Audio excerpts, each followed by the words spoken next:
Okay, hello everybody. Mr. Constitution Douglas V. Gibbs here, and I am sitting with G. Edward Griffin, the author of The Creature from Jekyll Island.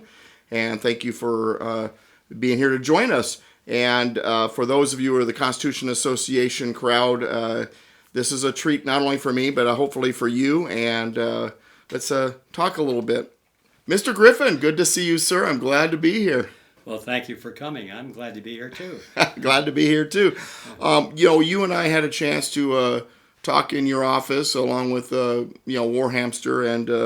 And one of the questions I was asked, and I would like you to let everybody know, what was the important influences for you? What got you started on the path? Well, that was a good question then, and still is, of course, mainly because it was not momentous. I mean, many people would say, well, something big happened in my life and changed my direction.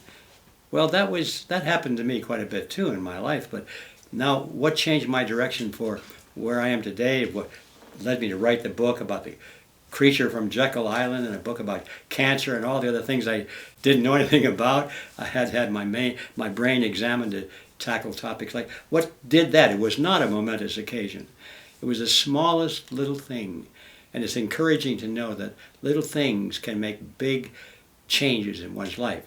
Now, what it was in my case, I was working for an insurance company, and I had clients. We were selling and maintaining group insurance programs. So I was waiting in the waiting room of one of my clients in Los Angeles, looking around for some reading material, golfing or yachting or something like that. Nothing there except a stack of little magazines about the size and shape of Reader's Digest, and they're called The Free Man. I'm looking around, nothing else to read, so I picked it up and I started to read it, and blow me down, it was the most amazing little article I ever read up to that point in my life, because for the first time, having gone through all of this public education, gone through the university, I had never read anything which advocated laissez-faire or limited government or constitutional this or anything. And this just blew my mind. This is really interesting, I thought. So I looked at the stack. I said, well, they got about 12 of them there, all the same issue. Maybe they want people to take them. Anyway, I slipped it into my briefcase. I typed it out and took it home and devoured it and subscribed to the magazine and bought all the back issues. And that started me down this path. I thought, well, this is a new way of thinking for me. And it was a few months later, I don't remember how I came across it, but it was a little pamphlet, 32 pages probably, exposing the fraud of the United Nations. Now, I was greatly incensed by that because I had been through school and I'd been taught. I knew that the United Nations was our last best hope for peace. Right. So I was very incensed by this. But I started to examine it. I went to the library. I never thought I'd go back to the library again after I got out of school. That was a horrible place to go.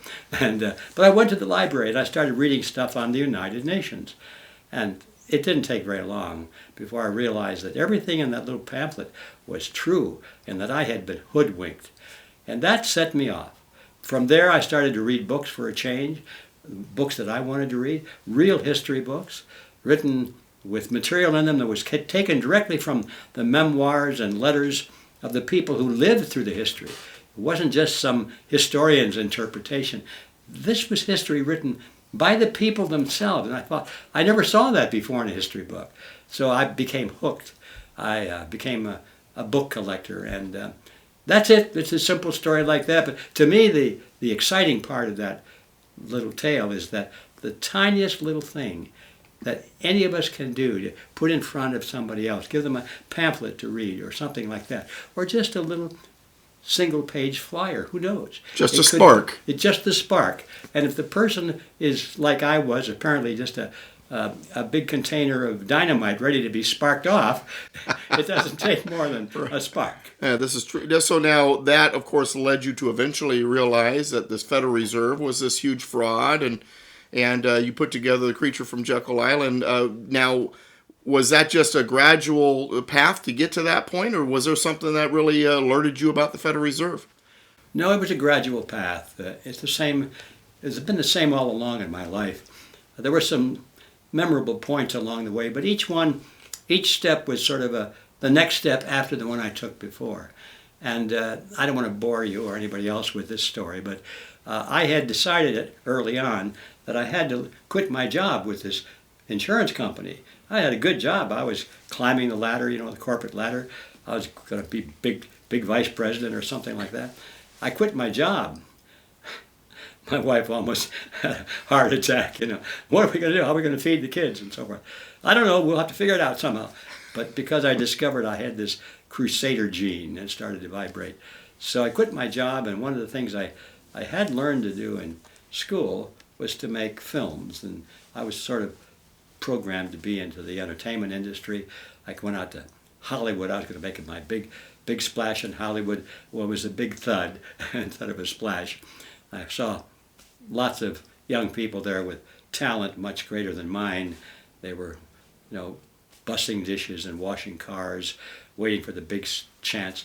So I had gone to work for the insurance company, and I was able to, take care of my family. But after this, what do I do? So I decided if I have to communicate these ideas, maybe I can use the skills that I learned prior, thinking I was going to be a big Hollywood producer. So I started to make little, very low-budget documentary films. And I decided early on that I would make a documentary film on the cause of inflation. Now, I wasn't quite sure what the cause of inflation was at that point, but I thought it might have something to do with the people who make the money. And I understood that was something called a central bank. And we had one in the United States, which was called the Federal Reserve System. So, okay, I started to do research on the Federal Reserve System. Well, I accumulated a couple of banker boxes full of research, books, papers, recordings, all correspondence. I never did produce the film because it just became overwhelming. And I had other projects which were more promising and shorter term projects. I had to put food on the table, So I just put them aside, those boxes. And then finally some wonderful lady in Pasadena, you've all heard the joke about little old ladies in Pasadena. This was one of them. Okay.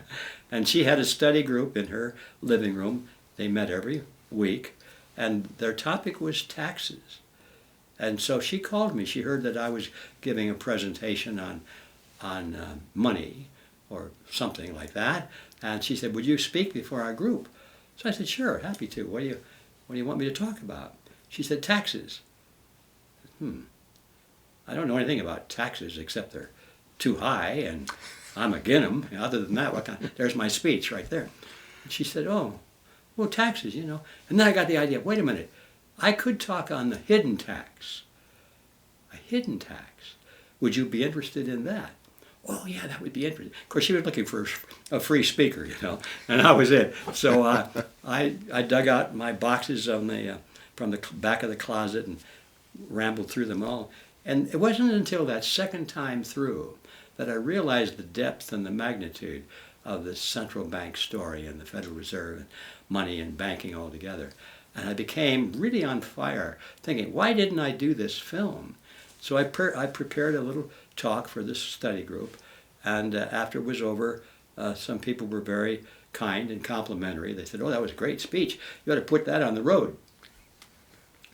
Well, I put it on the road, and I started giving full-day seminars, one-day seminars, called A Crash Course on Money. Well, all right, it was all about how money comes into being, how it's created, who gets it, who controls it, who has all the advanced knowledge of what's going to happen in the markets, who controls the interest rates, and all these other nefarious things that most people don't even think about. And so I put on this full-day seminar. I'm probably taking too long on this, so I'll get over the end of it now. Because I remember all this so clearly as you asked that question. At the end of one of my full-day seminars, this another nice little lady came up to me, and she said, "Well, Mr. Griffin, I'm a widow, and our family doesn't have a lot of money. I have some children, and I have a modest insurance fund, and I want to know, should I invest it, or should I get out of debt? Should I go into real estate? Or should I buy gold or silver? What should I do to protect me and my family?" And it was like hitting me with a hammer because I hadn't the foggiest idea. I knew how money came into being. I knew about inflation and all that. But I had no information for her. And I thought, I am a fraud. I'm speaking on money. And a simple, direct question like that, I have no idea how to answer it. So I gave up those seminars and I enrolled in a course called the College for Financial Planning out of Denver. And I got a certificate as a financial planner. I never did want to become a financial planner, but I wanted to learn about the real markets that financial planners knew about. So I did that. It took me a couple of years to go through that. And then when I came out of that exit, I was ready to write a book. There we go. I had 4 bagger boxes full of material. I thought, I'll just write a book. And that's how it all started. But by the time I finished the book, I had consumed 7 years. Mm. Yeah. Now, when the book came out, was it picked up on immediately? Did it get the notoriety that it has gotten immediately, or did it take time? Well, it was magnanimously ignored. Magnanimously ignored. I love it. For a while. And it was kind of typical because here I am, a nobody. I didn't know anything about banking or money when I started to write the thing. And here I had the audacity to write a textbook on history of money and banking. And I thought to myself, boy, I'm going to be crucified now that the book is out. And I have to go on tour and give speeches on my book. And people are going to look at it and they're going to thumb through it and they're going to find all the mistakes that I missed. I thought they're going to nail me to the wall. And so I shivered and shook psychologically when I started going out on these tours. Well, it never happened. Nobody ever, well, we had some guy. So there was no blowback like you were expecting. It's like they were ignoring it, you know? Huh. I wanted to, come on, attack me. I want some publicity. Free publicity, right. So there was one guy that found an error. I had misnamed one of the czars in Russia. There was, I don't know, Tsar Nicholas the Third or the Second or something, and I got the second instead of the third, or maybe it was the other way around. Okay, he wrote to me, he says, you made a mistake. I said, well, thank you, Professor so-and-so, and I'm glad to get that mistake. I corrected it in the next printing. And that was it. I thought, where's the pushback? Where's the blowback? And finally, I found out why. It was toward the end of the book tour, and I got a call from a talk show host back on the East Coast someplace, small town there, college town, and said, we'd like to interview you on the basis of your book. I said, fine, it's great. What time do you want me down at the station? So I'm there. When I walk in, there's a setup somewhat like this, except there was the host there, and I was here, and there was another guy there. Well, who's this other guy? Well, he's Professor so-and-so from the local university, and he teaches money and banking. I thought, this is it. This is the day it has arrived. He's going to pull me apart and chew me up and spit me out in little pieces. So the talk show host said, well, Mr. Griffin, why don't you start and explain in a condensed version of what the theme of your book is. So I took probably about 3 minutes to go through it and explain why I wrote the book and what my messages and conclusions were. And I talked about inflation, you know, and a lot of the stuff being illegal, unconstitutional, being immoral, stealing the purchasing power from hardworking people, this hidden taxation called inflation and all that stuff. And so when I was all done, I thought, okay, here it comes. He turns to the professor. He said, Professor, what is your response to that? And the professor was sort of staring down at his kneecap or something and shaking his head. And then he raised his eyes and he said, well, everything he says is true, but we're living well, aren't we? And that was his answer. Wow. We can have all the corruption, all the theft, all the immoral, illegal, unconstitutional activity, as long as we're living well, aren't we? That was his only test of what is right and wrong. And so my response was a great relief. I said, well, maybe you're living well, And I'm living fairly well, but there are a lot of people out there at the other end of this spectrum who are not living well specifically because of the activities of the Federal Reserve System. And that's why I'm against it. So anyway, my point of all this is that was the extent, even to this day. I've never had anybody from the Federal Reserve or from academia challenge any of my premises in the book. The only thing they can say is, well, it worked for us for a long time, and we became a very powerful and rich nation, so that makes it okay. Now, this book has become a mainstay for a lot of people in the freedom movement, and most people that I know in the freedom movement are familiar with your book, The Creature from Jekyll Island, which describes, of course, how the Federal Reserve came about and all of that. At what point did you realize it was taken off, that suddenly the sales were kind of taken off? When did that happen? When did you realize that was going on? I'm not sure I can recall that point. It sort of just crept up on me, I suppose. I remember when I originally ordered a big printing, and this is right. a big, thick book, 600 pages. Right. And I knew that I couldn't get the price down to where it should be to sell it at a reasonable price unless I ordered a whole bunch of them. Right. So my first order, as I recall, was 8,000 books. Wow. And that got the price down where you could discount the book and sell it and so forth. And it worked. But 8,000 books. When the truck backed up that day and delivered the big pallet or 2 pallets full of books, and I put it in my garage, I said to my wife, Pat, what have I done? We'll never sell those books. Well, I guess the answer to the question is that when the books finally disappeared off the pallet and we had to order a second printing is when I realized that, well, wait a minute, maybe people do want to know about this after all. And now, we find it online, and, a lot of people have a copy of this book. Yeah. It's become, like I said, a mainstay, a very important resource for people that are in the freedom movement. Yeah, and I'm the most surprised of any person in the world, because I thought I was writing for some little niche market of scholars who wanted to know about these things, and I just wanted it in the record in place, for future generations to rediscover. I had that pessimistic, fatalistic view about the way the world was going to go, and that they'd have to dig these books up out from the basements of the rubble, and read about what really happened. But no, it turned out to be a really good seller book, and it still is. We've gone, I think, over 85 printings. We're in the 5th edition, and I think altogether, including the foreign publications, we have about 6 different languages now. We've sold over 1 million copies. It's unbelievable. So I guess there's hope out there because people do care, and they want to know the truth. People care. They want to know the truth. And, I'd mentioned to you on the phone when we had talked about a video that you had done back in '69 and how you kind of called what's going on now back then. And you told me on the phone, you said, well, it was pretty obvious you saw it coming. The writing was on the wall, so to speak.